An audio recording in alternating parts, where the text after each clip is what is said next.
Welcome to High Noon, where we talk about controversial subjects with interesting people. I'm really glad to have Libby Emmons back on the program to lend her very interesting perspective on all things that have happened in the last few weeks here.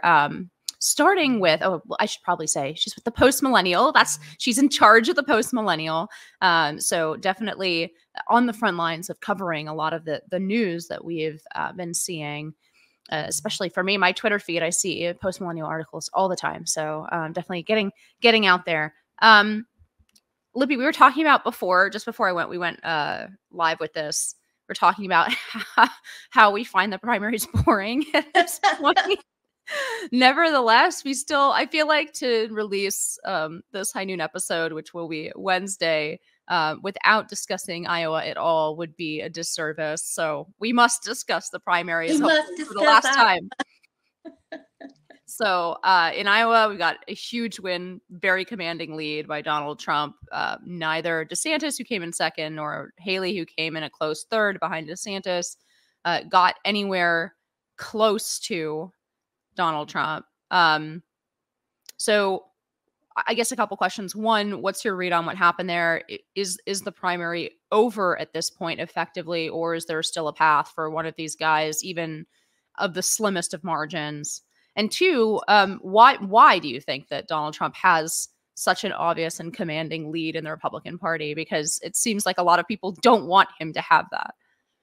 Yeah, so a really interesting thing I think happened over the past year, which is the American public went out there and they said pretty definitively in several polls that they did not want to see a Joe Biden-Donald Trump rematch. They wanted some new options. They wanted something fresh. And so what do we get? We get a Biden-Trump rematch that pretty much nobody wanted at all. So many people in the Democratic Party don't want that. You know, a lot of people on the Republican side, as we've seen from the support garnered by Haley, DeSantis, and Ramaswamy, as well as there was Christie for a hot second. We see that people definitely want other options. That being said, Trump does have a huge amount of support. I think that a lot of what gives him so much support is that the things that he ran on in 2016 are issues again, right? We see a lot of people very concerned about the situation at the border, concerned about illegal immigration, which has drastically ramped up under the Biden administration. Biden administration keeps talking about how the border is not open and there's no crisis. And then as soon as Texas tries to say, you know what, we're going to secure the border, you guys, it's okay. We're going to build some walls. We're going to put up some fences. We're going to put in some National Guard. We're going to get this taken care of. They go to the courts and they say, this is totally illegal. It's unconstitutional. They need to just keep the border open, but there's no crisis and the border is closed. So everything they're doing keeps the border wide open, creates problems with illegal immigration, creates problems not just for the border states at this point, but our beloved New York City is facing serious budget problems because of this, as well as other issues. So I think that that's a big part of it. A lot of those early concerns that launched him into the White House in the first place are still concerns. And that's something that I think we're definitely hearing from voters.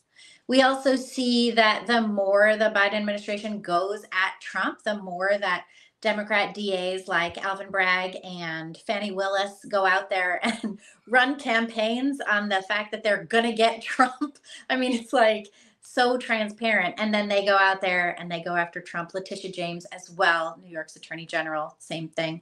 So I think that a lot of what he says resonates with people. Hey, the government is trying to get me. And then you look and it's like, oh, the government is kind of trying to get you. Look at that. I think that resonates with people.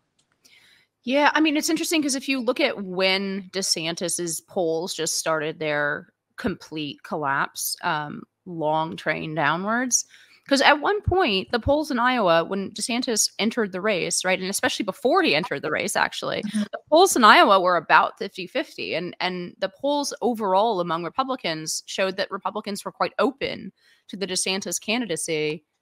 And my read on the situation, which may or may not be true, but from what I observed, I think once the lawfare ramped up against Trump, that's when it became sort of Trump or bust for a lot of people. Mhm. I've heard a lot of analysis around like, oh, DeSantis should have attacked Trump more. He should have attacked Trump less.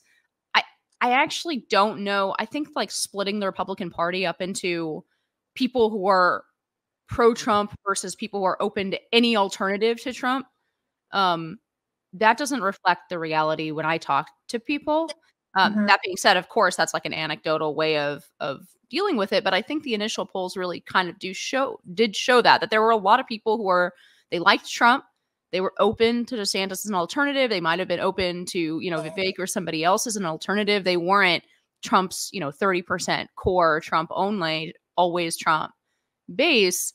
But the second that this became about making sure that the American voter could not and would not have the option to vote for Trump, in all of these ways that I think are dangerous and illegitimate. Me too.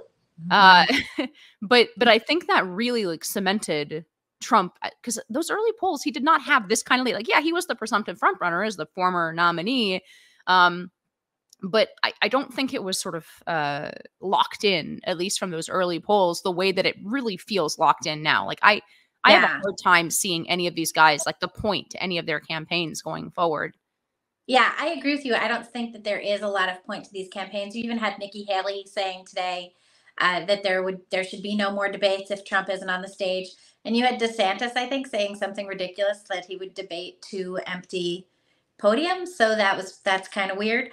But yeah, I don't see a way forward there either. Tucker Carlson actually had said when they were trying to pull Trump off the ballot that secured for him that he would vote for Donald Trump. And I think that there's something to that just as an American ethos. As soon as you tell us we can't do something, we are damn well going to do it, whatever it is that you're telling us we can't do. So I think I do think that you're right that is a big part of it. But also, I think that DeSantis, now, I really think DeSantis is an amazing governor. I think he's done a great job. Certainly some of the legislation on gender that he's managed to get through and education. I am a big proponent of those things, despite the ACLU coming down so hard and like PFLAG and whoever else coming down hard on Florida. I was excited about his candidacy. I was concerned when he took so long to launch it. We all knew he was going to run. He was traveling around the country. He said it was a book tour. And you're like, really? It doesn't look like a book tour. It looks like a presidential campaign. What are you doing? You wrote the book. Now you're on the tour. Like, just say it. Just say you're running.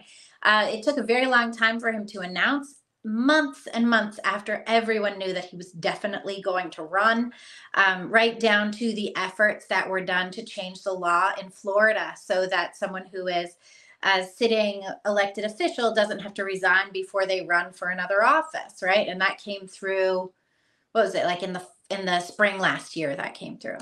And then he launched his campaign in a disastrous Twitter Spaces that it was just so flat. It was more like an advertisement for Elon Musk's Twitter than it was a launch of a presidential campaign. And I thought that was a really big mistake.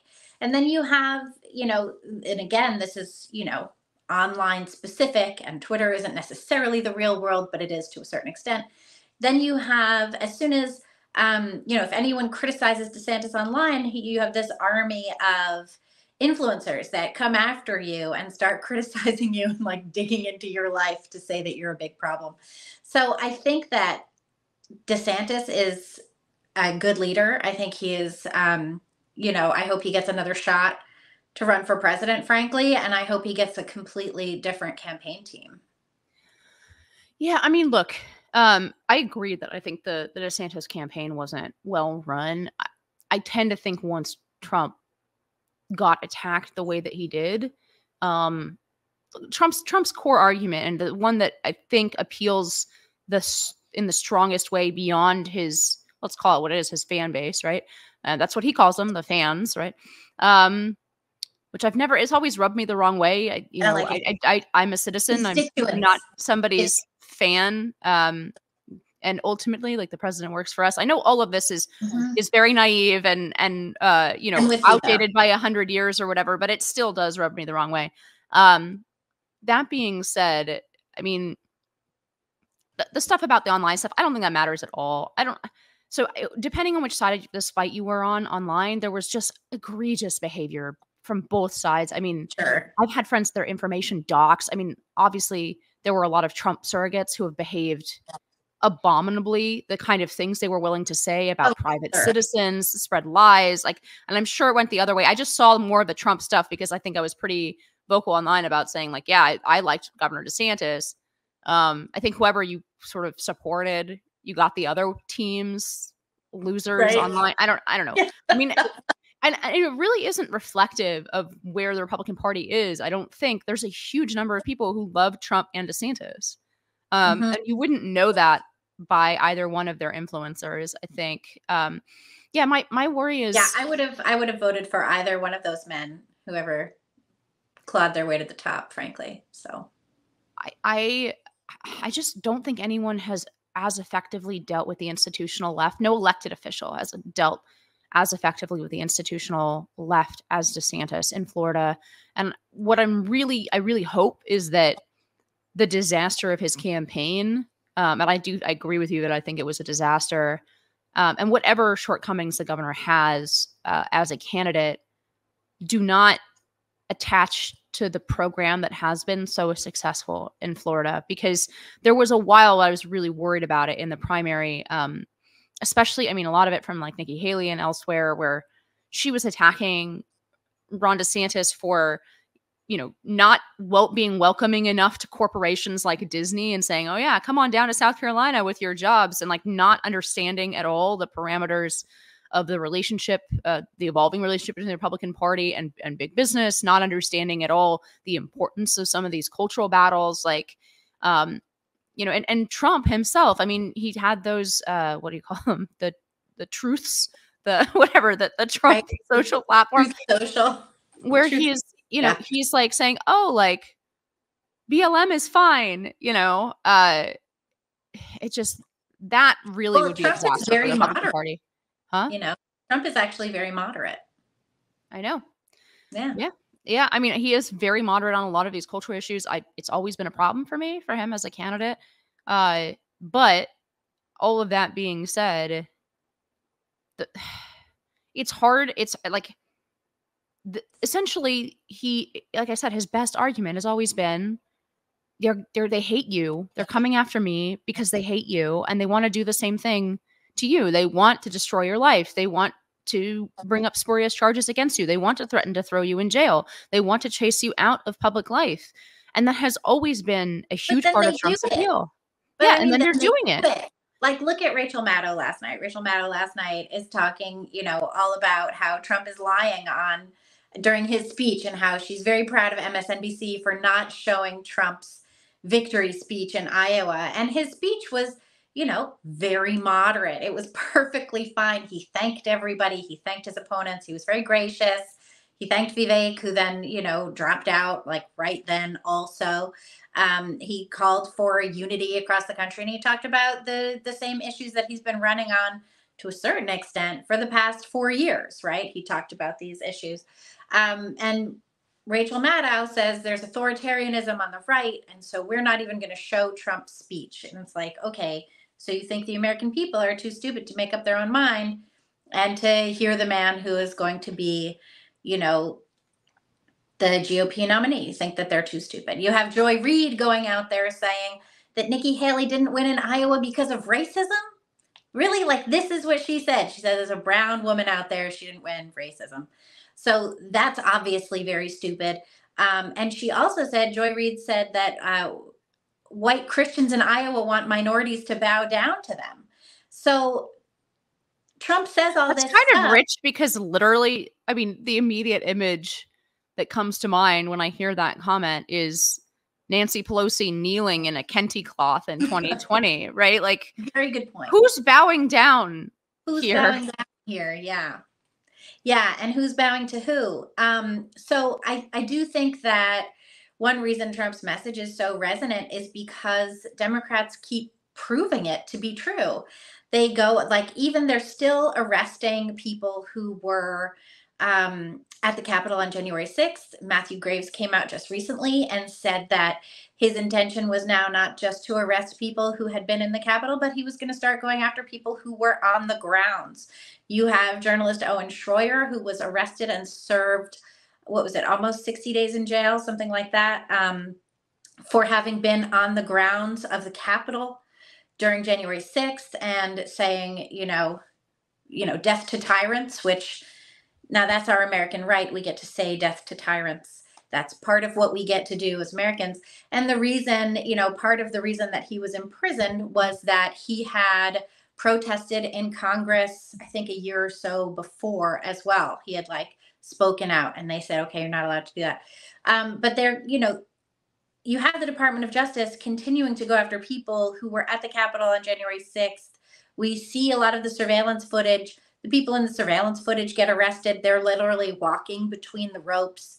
So then you have, just the other day, you had people trying to rip down the gates outside the White House to make their point about, the Middle East. And there were no arrests at all.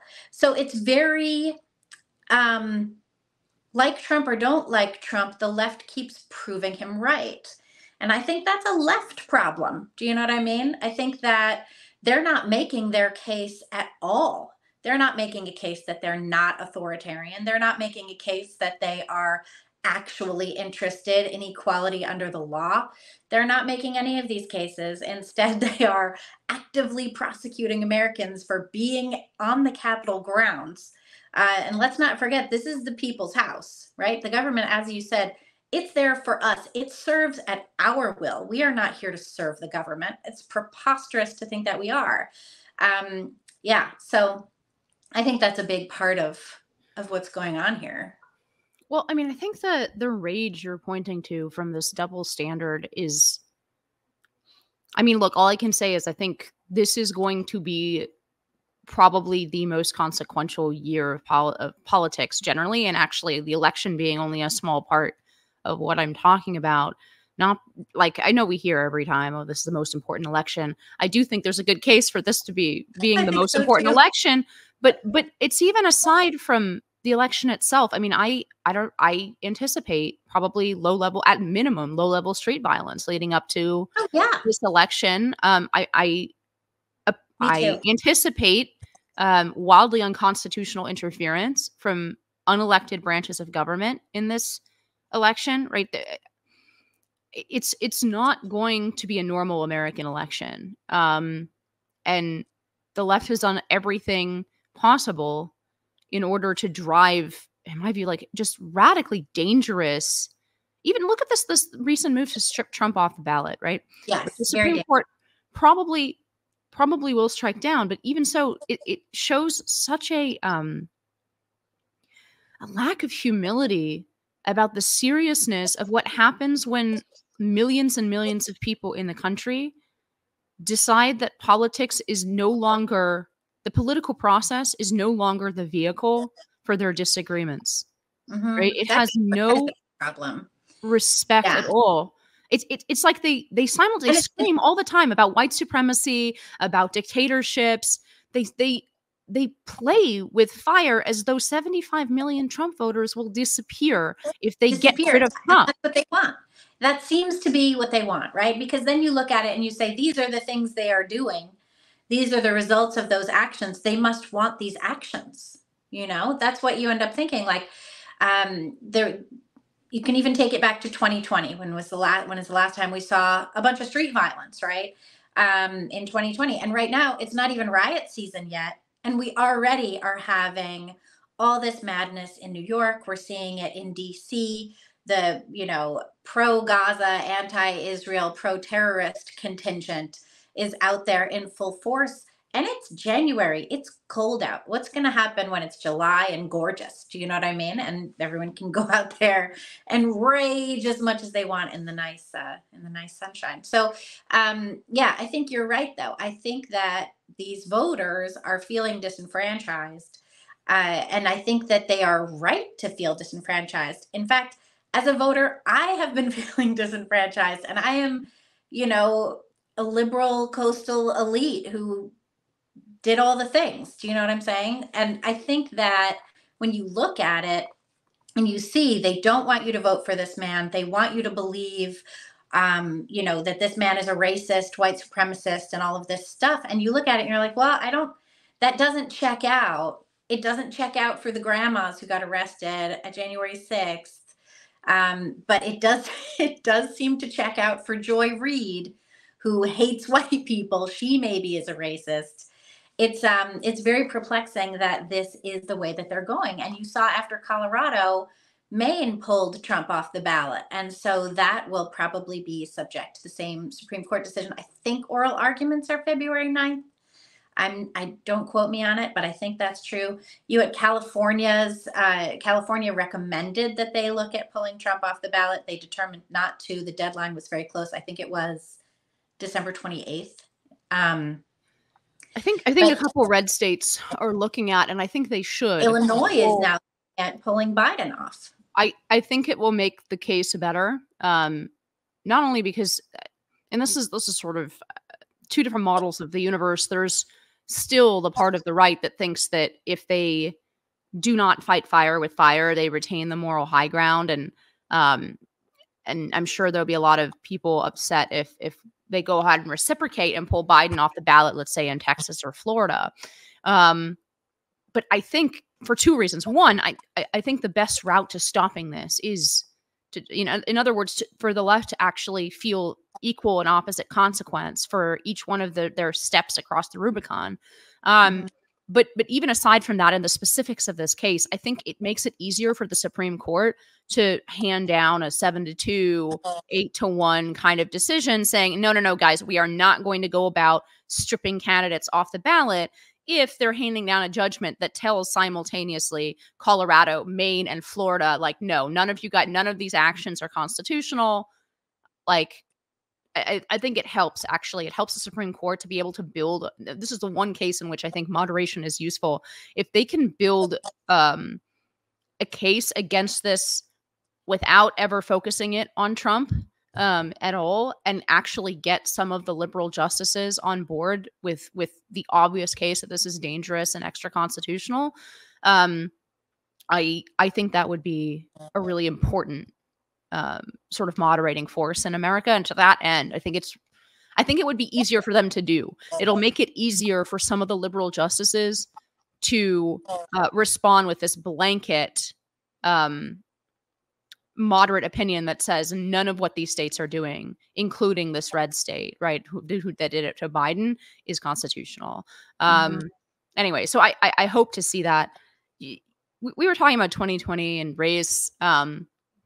And there was, of course, we had Martin Luther King Day just over the last long weekend here. I was actually in Canada for a wedding, and it was funny because I was asking the Amtrak lady was like, "Why are there so many people from the States here?" I said, "Oh, it's a holiday in the United States. It's a long weekend." And she's like, "Oh, okay." Right. She's like, "Is this a holiday? There seems like a lot of people from America here." But in any case, so we had this holiday, and then we had this explosion on Twitter and off Twitter when Charlie Kirk, who's a mainstream sort of, I would call him like a mainstream commentator. He's probably more in the line of heir to like the talk radio kind of empire. I don't think of him as part of this, even though he has a daily radio show. Yeah, he has like a terrestrial radio show. So like mainstream in a lot of ways, I think quite boomer audience, very normie Fox kind of audience, I think. That might be wrong. I mean, I'm sure Charlie has opinions about that himself, but that's my impression. Charlie's a senior contributor with Human Events, which is part of the Human Events media group that Post Millennial is also a part of. Yeah, so I guess he's a tangential colleague of yours. So he sparked a lot of, let's say, I don't know, like backlash / discussion over essentially the question of whether the right ought to participate in what is the canonization in many ways of Martin Luther King in American life. He's, as far as I know, the only person who has a solo holiday in his name, because President's Day is Washington and Lincoln smushed together. So he's the only person with a federal holiday exclusively in his name. He's also incredibly unifying in American polling life, right? So Martin Luther King, something like 80 to 90% consistently of Americans have a positive or very positive view of Martin Luther King. But on the flip side, very few of Americans know anything about Martin Luther King other than the content of character, speech, and then maybe the fact that his tactics were nonviolent, right? Montgomery bus boycott, probably people know about that because Rosa Parks, who is the subject of, countless elementary school book reports. Yeah, I don't know what your experience was, but my experience was already very anti-American, very lefty, but the centrality of Martin Luther King in the American mythos, right, was very, very strong in the version of history that I was taught. That being said, to be fair to not just Charlie Kirk, but Jeremy Carl, who's been on this podcast, David Azarad, who's been on this podcast, who's written a very good essay about Martin Luther King and about sort of the worship of Martin Luther King in America. They're bringing up the point that this is, first of all, the real Martin Luther King was considerably more radical on issues of race, exactly, than the sort of soundbite version of Martin Luther King that many Americans treasure, I guess. That he was in favor of sort of proto-affirmative action ideas, that he had something much closer to a CRT view of future race relations than perhaps people who only listened to one of his speeches might imagine that he had. And that it's not good for the right to participate in this kind of canonization. I don't know. So what do you think about sort of what is the role of Martin Luther King in American life? And how should we go about this discussion? Is it good to have this discussion? Is it bad? Should we not be having this discussion? Is it turning off people? Like, what's your take on all of the Martin Luther King sort of discussion going on right now? Yeah, so I've been following this a little bit. As I said, Charlie is with Human Events, and Jack Posobiec has also been covering this on Human Events Daily, and he's a colleague of mine as well. So I've watched what they've been saying about it. I, of course, have my extremely liberal background and education to bolster a bunch of my views. And I do think that everything is on the table and open for discussion. So in that they are having this discussion, sure, have all the discussions, bring up all the ideas, discuss all the things. I think that's perfectly good and reasonable. In terms of Martin Luther King, the man, I do think fully that it is possible to be a great man and not a good man. I don't think that those things necessarily have to go together. And that's a hard pill to swallow for sure. But when you look at the great men of history, a lot of them were terrible fathers, terrible husbands, carousers, drunkards, whatever horrible thing you want, but they still achieved greatness at the thing that they were attempting to do. And I think that it's worthwhile to make that distinction. Certainly, we all know people who are great at one thing and terrible at other things that are very important. You can even look at your parents and say, my parents were great at this and they were terrible at these other things, but I still respect them for, whatever it is, putting a roof over my head, whatever else. So I think that, sure, open it all up for discussion. That being said, I do think that it is important for Americans to have legends, to have legendary figures that we revere regardless of their goodness or badness in all of the other aspects of their lives. Perhaps Martin Luther King was not always right about, race relations. Perhaps he was more extreme, but that is not the figure that we have come to revere. The figure that we have come to revere is someone who is decidedly not racist, who wants race to play, whether this is accurate or not accurate, someone who wants race to play very little role in our public life. This is what we have created out of the man who existed as a real person, right? We did the same thing with Thomas Jefferson, James Madison, Alexander Hamilton, who by all accounts was a total prick, right? We know this He's my favorite, actually. Like, as a personality, I like his personality. Anyway, go. Me too. I love his garish outfits. I love the whole thing. I love how much John Adams hated him, and I love John Adams, right? But we create these men from a combination of the reality in which they lived, from contemporaneous commentary, and and we create them also to be the legends that we need. The legend of Martin Luther King that we created as a society is kind of one that we need, right? We need that guy.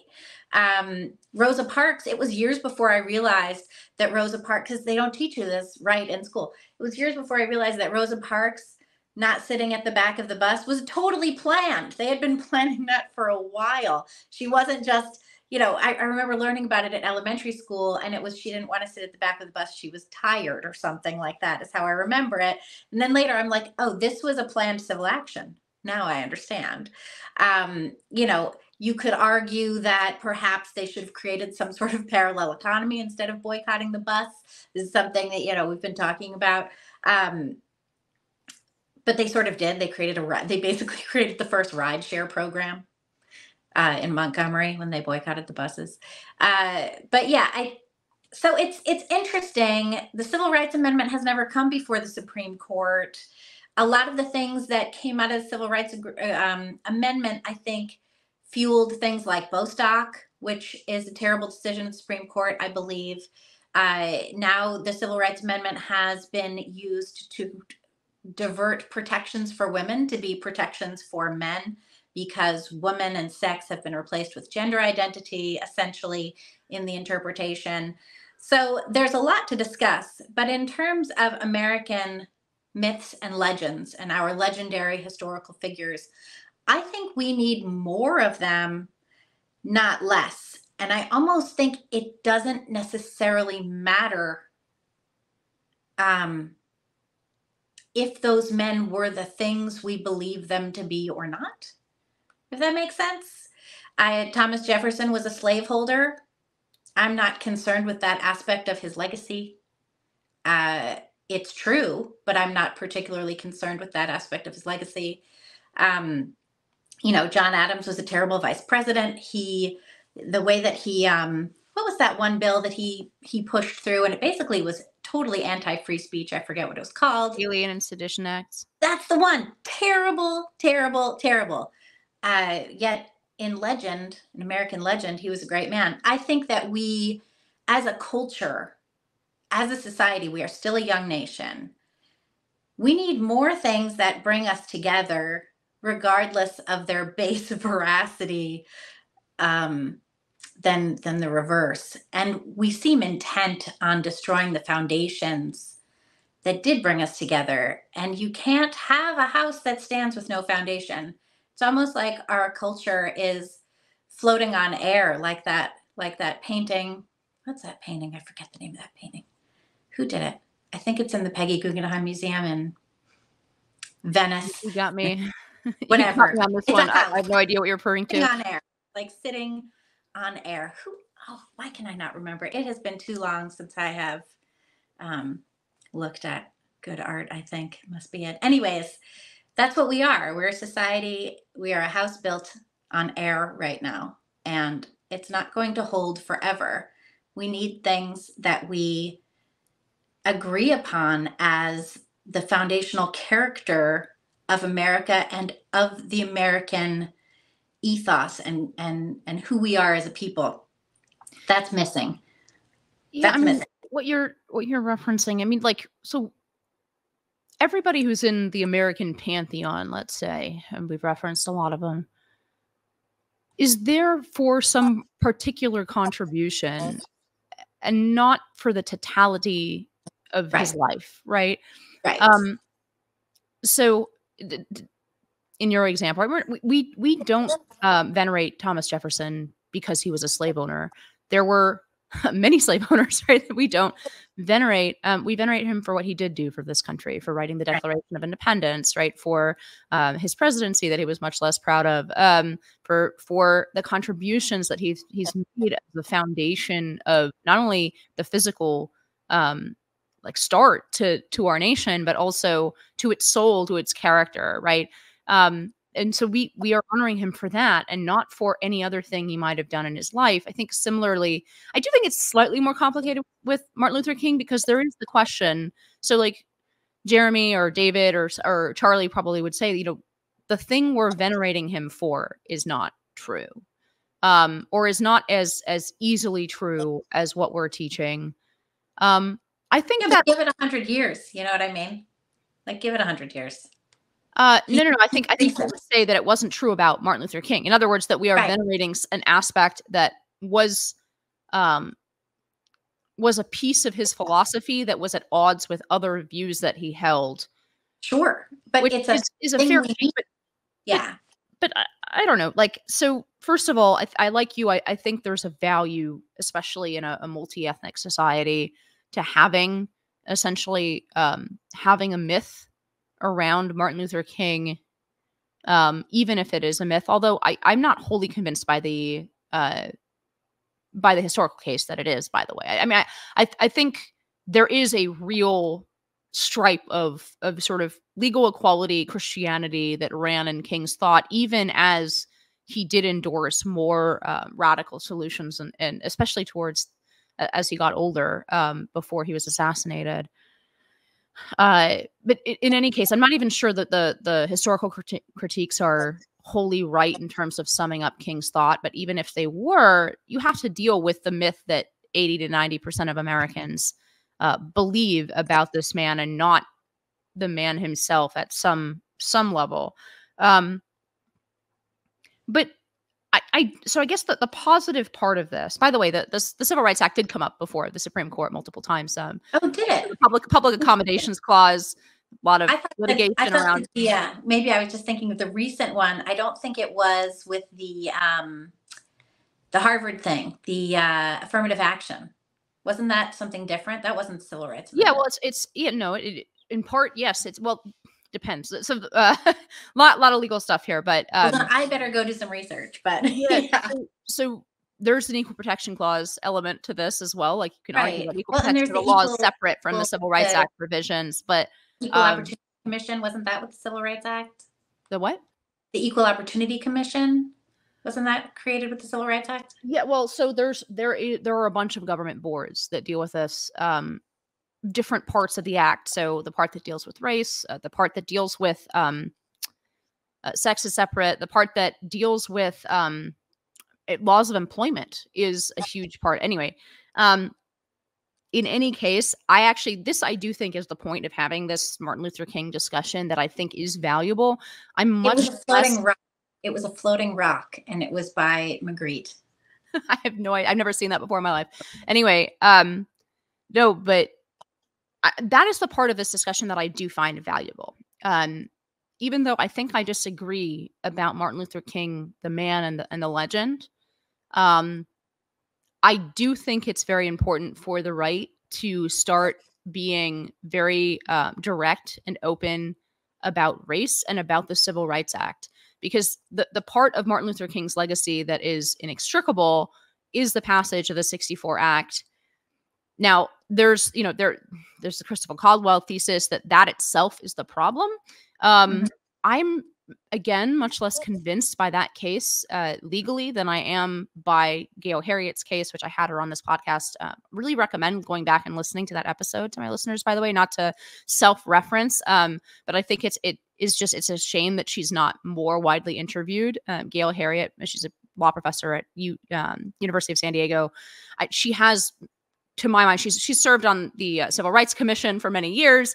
This is her bread and butter, her expertise. And she has, I think, the best case for how the reforms in the 1990s under the first President Bush really accelerated the kind of legal regime that we now live under, that does encourage discrimination against white men, that does encourage sort of affirmative action and legs up for minorities, that does encourage a kind of sensitivity policing in the workplace. I think she has written extensively, and I really just recommend either the podcast or go just read some of the law review articles that Gail Harriet has written on this subject. So I tend to think the locus of the problem legally is actually closer. It's in the 90s. But in any case, I don't know that much. As I told you before we started, Yeah. I haven't dug into it that much. So no, but I think like this cultural discussion. So even though I sort of disagree with the folks who are opening it to Martin Luther King, I think what I do think about is valuable about this entire episode is that if people on the right in the mainstream are being brave enough to discuss openly, like, okay, like, should we venerate Martin Luther King? What did he do that was good? What did he do that it was bad? Right? Like, I think having that discussion emboldens Republicans to be more direct on the issue of race and maybe starts to chip away at the legend status that I really think is undeserved, which is of the Civil Rights Act. Because there are, especially post-90s, there are a lot of things that need to be reformed about the Civil Rights Act if we're ever going to deinstitutionalize what we now call wokeness. And so I'm sort of pleased to see the discussion break out, even at the same time as I disagree, I think, with Charlie. And I'm of two minds on this, and I could still be convinced, but with folks like Jeremy Carl, folks like my mentor, David Azarad, that's for him. He likes to laugh about that. And with Charlie Kirk sort of popularizing this view, to the extent that this makes it possible for Republicans ultimately, and the right more broadly, to say, you know what, we do need to take a look at our racial laws in this country and how they are actually encouraging not meritocracy, not colorblindness, but are actually encouraging this kind of like racial inquisition that a lot of people are now objecting to much more and more openly, whether that's the affirmative action part of it or whether that's in the workplaces. There were enormous incentives put in place in the 1990s for workplaces to essentially become allergic to anything that anyone finds mildly offensive if it has a racial or sexual character. I think that's been a disaster for sure. I mean, when I was in high school in the 90s, there was at my high school, there had been, the year before I had started, there had been pushback against the anti-whiteness, and this was a private school. And so this was already happening in private schools in the 90s after, the Peggy McIntosh invisible knapsack thing of 1989. And there was a dead white males club or dead white male society or something like that. And it was upperclassmen, venerating books from dead white males. And they were, I think it was men. I don't think we were using that term quite so liberally as we are now. The male female thing. But there was pushback against this from the administration. And I remember there were threats as to what would happen to these boys if they had been discovered to do this. It was an issue then. And it's interesting to me that it's only in the past few years that it's really become an issue on the right, because this has been running rampant through our educational and academic institutions since at least 1989. I mean, it's been pushed, it's been enforced since then. So why did it take so long for anybody to notice? I mean, now we have all the grad school teaching programs are full of academics who push this onto future teachers. And then the teachers come out, they go all across the country, they all go to the same schools, and now they're pushing this on our kids. Maybe that's just when people started to notice it, when their 5-year-olds started coming home with anti-racism worksheets. Yeah, I mean, I think for sure, after the shutdowns of the schools, all of a sudden people had more direct access than ever to what their kids were learning because they were listening to it around the kitchen table during lockdown. As egregious as that was, it was a window into the curriculum that I think a lot of people did not have unless they were overly or very invested in the politics of it. But yeah, there is this notion that the sort of radical racial and sexual politics that we have sprung out of the ground 3 or 4 or 5 years ago. And that if we just return to 2012 politics, that somehow this is going to go away, rather than acknowledging that the roots of this legally go back at least into the 90s. In terms of culturally, it's a much more open question. But if you read the radicals of 1968, what they are saying about race, about sex, about gender is actually not that different than the radicals of 2024. No. The only difference is how much power they have now. Right. I mean, they definitely have a lot more power. I don't know if you saw, there was a series Jack Posobiec did on Human Events Daily, and it was talking about leftist revolutions. I forget what it was called, but they did a segment. It was like during the no man's land between Christmas and New Year's. There was a segment, there was an episode on the leftist revolution in America in the 1960s. And it was honestly the first time I thought of it as a leftist revolution. That had not occurred to me before. I thought it was, just a cultural moment that gave us unfortunate fashion choices and some very bizarre views on um, relationships, and did weird things to my parents. But I hadn't thought about it in terms of it being a revolution. And it is interesting to see more people discuss it that way. When I was a kid, that era was revered, most likely. And the music of the era was revered, the ethos, the ideas of the era were revered, primarily probably because the people who were in charge, the were the baby boomers, people my parents' age, people who are now in their 70s, primarily like early 70s, mid to late 70s, these people. But they pushed this on us as this great time of liberation.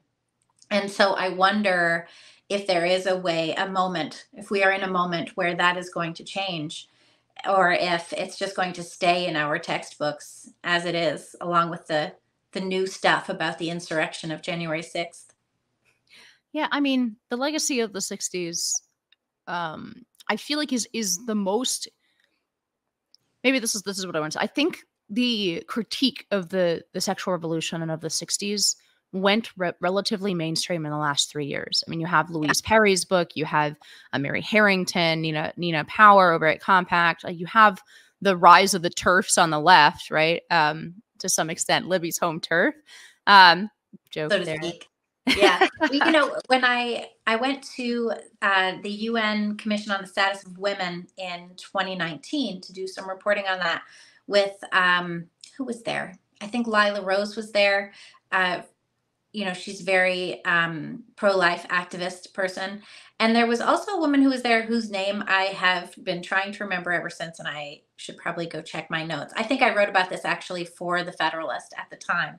But she was telling me about the emergence of the National Organization for Women, and how abortion became part of the platform. And she told me something that was very surprising. This is a woman who had written for Cosmopolitan and had been tasked with. Who you're talking about? Yeah, really interesting lady. And she had written all about the sexual revolution and all this stuff. And she said that it was a total lie, that every aspect of it that Cosmo pushed, which I remember seeing as a kid. I remember seeing this stuff in my house. She said that it was all lies, and that in fact it was some men in the 70s, I believe, who pushed abortion to be part of the Now platform. And that's how it got in there, that it was these men who essentially pushed out women who were opposed to abortion. And now we basically have this like American genocide going on. I don't know if I fully buy. I think her name is Browder, though, right? Yeah, that's about right. Yeah, no, I've read her book, but it's interesting. It was an interesting concept that I had not thought about. There were simply splits in the 70s over abortion, but like leaving aside abortion for a minute and the fight within Now. By the way, IW grew out of that fight, I think, in part because there were some of our founders were women who had been part of Now and then left after this sort of split in the 70s. But leaving aside the specifics of abortion, I think that the critique of the sexual revolution is broader than that, and it has gone reasonably mainstream. And I'm wondering if, even though, again, I find certain aspects of it probably ill, like I'm not sure that this is like a fight about Martin Luther King that is worth taking on for the right. I'm wondering if we're about to see something similar with the 60s notions of race. In other words, that there is some sort of mainstream reconsideration of our larger mythos about the 60s, about its sexual politics, about its racial politics, right? And that doesn't mean, again, just like with the sexual revolution, that doesn't mean that, you know, every single thing that grew out of that time is bad or wrong or needs to be chucked in the bin, right? There are aspects of the legal encodement of the sexual revolution that I think, as somebody who is very anti-feminist and very much against this ethos of the sexual revolution, even I think is probably valuable for certain protections for pregnant mothers. I think it was a valuable sort of legal outgrowth of that sexual revolution, but that doesn't mean I would welcome a more open discussion about the legacy of the 60s with regard to race, in the same way that we are having a more open discussion about the legacy of the 60s with regard to sex. Because I do think that, to some extent, that legacy, especially of the Civil Rights Act, is so encased in amber until recently in our politics, and that, you know, you have all the Republicans Martin Luther King would have been a Republican, right? Everybody has to fight over the legacy of MLK or of the Civil Rights Act of the 60s. That reopening that discussion and saying, okay, well, do we want to keep everything from this? You know, in what ways does this make sense today? In what ways does it not? What negative consequences have grown out of this? What positive consequences have grown out of this? Like just a more, and in that sense, it's a very moderate position that I have. I just would like to re-examine generally the legacy of the 60s that is so prominent in American life, that, as you say, you don't even consider it a revolution. But it was. I mean, legally, if you look at the 1960s and 70s, and then before that, a lot of things we take for granted in the law are the result of activist courts in the 60s and 70s. Again, not just Roe v. Wade, not just about abortion. For example, about the First Amendment and the fact that it extends to obscenity and pornography. Was that the Warren? That was the Warren court? I think so. It's the last obscenity cases that were successful in allowing the states to ban obscenity ended in the 60s and 70s. There was a war throughout the 50s about it, right? You have the famous war between the stand-up comedians, for example, and wanting to say the F word on stage, and but that entire battle, like, you have a pre-60s court that says, no, the states have this power. This is none of our business. This is the First Amendment doesn't extend to obscenity. After the 60s and 70s, it becomes the unquestioned doctrine, even of conservatives, because it's so culturally sort of locked in, right? Is that, oh no, you can't restrict obscene images or speech, right? Pornography is protected under the First Amendment. Now, maybe that's the right conclusion, but the point I'm making is only that the legacy of the 60s is enormous, culturally, legally, across a whole bunch of different sort of areas of life, from race to sex to freedom of speech and religion. There's a whole, section of how we changed the definitions of religion under the First Amendment during the 60s, right? So dealing with conscientious objectors to the Vietnam War, there is this enormous legacy. And I do think, not in every instance, but in essence, we really are living in this world created, the logical conclusion of the world created in the 60s. And that's something that I feel like should be more prominent on the right, and isn't sometimes, either on the one hand because of cowardice and not being willing to criticize Martin Luther King or the Civil Rights Act, but on the other hand, because we have this post-liberal movement that wants to find fault with the foundations of America, and ultimately blames atomization on the Enlightenment, on Enlightenment liberalism going back to the founding. And some of those critiques are interesting and maybe have some aspects of truth to them. But to me, looking at America in 1950 and then America in 2024, the proximate cause of why we are such a different country is the 60s. Almost everything, the beginning of every like sort of radical idea that the right is grappling with now in the mainstream in 2024 began in the 60s in a very direct way. And so, like, it's odd to me that it was on beginning of. You could even say that's the beginning of the massive divorce upheaval that has affected so many people in my generation and on down. Like, the whole no fault divorce, all of that stuff. There wasn't a lot of that in the 60s as well. 60s and So 70s. you have, yeah, so you have like my grandparents on both sides got divorced in the 70s. My parents got divorced. They got remarried and got divorced. Like I got married, I got divorced. It's like, where does this, you destroy the stability of family, you destroy the stability of marriage. And it's like, we're just all out here with no with no idea of like how to find stability or how to put down roots or even just how to wash our own dishes or anything. It creates this disaster. I think a lot of that is the pushback from just looking at it from my own parents, who pushed back against their parents very hard. Of course, their parents were like that greatest generation. They went through the Depression, they fought in World War II. They came out of that. They had the GI Bill. My grandparents, both my grandfathers, I believe, were beneficiaries of the GI Bill and did different things with it. My grandfather finished college, with that. So, yeah, I mean, if you look at it, the way that they pushed back against their parents, even in terms of religion, in terms of a stable home life, in terms of any kind of moral structure, was severe enough that when they took their first round with kids, which was the Gen Xers, they barely even raised their kids at all. It's not that they got nannies for them like they did with their second batch of kids. They just let them all go out there and be confused. That's definitely, I think, a cultural legacy of the 60s that people don't recognize because it's just so pervasive now. Now we have, nobody gets married. They just have kids and let their kids run around and do not, don't even worry about getting them educated or anything. Yeah, we live in the shadow of the 60s. That's about about as much time as we have today. But Libby Emmons of the Post Millennial, thank you for coming on High Noon, discussing everything from the horse race to what's wrong with the 1960s. And so thanks very much. We'll have you back, and hopefully we'll be able to talk about art, because Libby has some fantastic. Like she already told me that I don't know. Apparently, I don't know this painting of the house and the sky on the rock. But it's not the house. I got confused. There is a house. The house is in shadow. That's a totally different painting. And then there's this floating rock.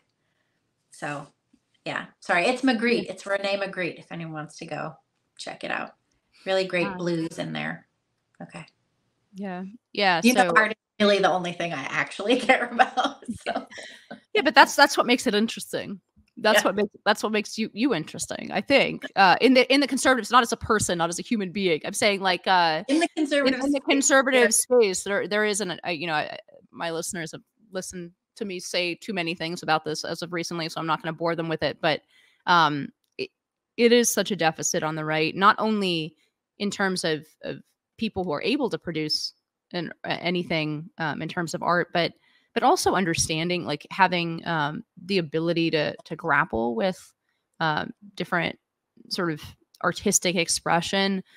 I really, I had Andrew Clavin on here, and one of the things he said really stuck with me, which is that there is this real deep need on the right to make the only mode of artistic expression role modeling. Yeah, it's weird. And then on the left, the only mode of artistic expression is activism, which leads me to believe that there is room for actual creation. There's room for actual art. I actually have this, I learned a lot of artistic technique, strangely enough, in middle school. That's where I learned the most artistic technique, in Hanover Junior High in Massachusetts. And I'm planning to embark on some armature projects with my child and teach him how to do the art that I learned in 8th grade, because there's no art. Like nobody's even teaching art. They'll be like, here's some markers, color this in. And that's it. There's no, let's open up creation. Look for what's beautiful, make it. Well, on that note, we'll have Libby back to talk more about that because I really want to hear more about it from you. But we have done an hour, so I must respect your time and let you go. Once again, Libby Emmons with the Post Millennial. You can read her work over there, as well as all the work that goes through her, since she is the queen over other people's work at the Post Millennial. So thanks again, Libby, for coming on. Thanks.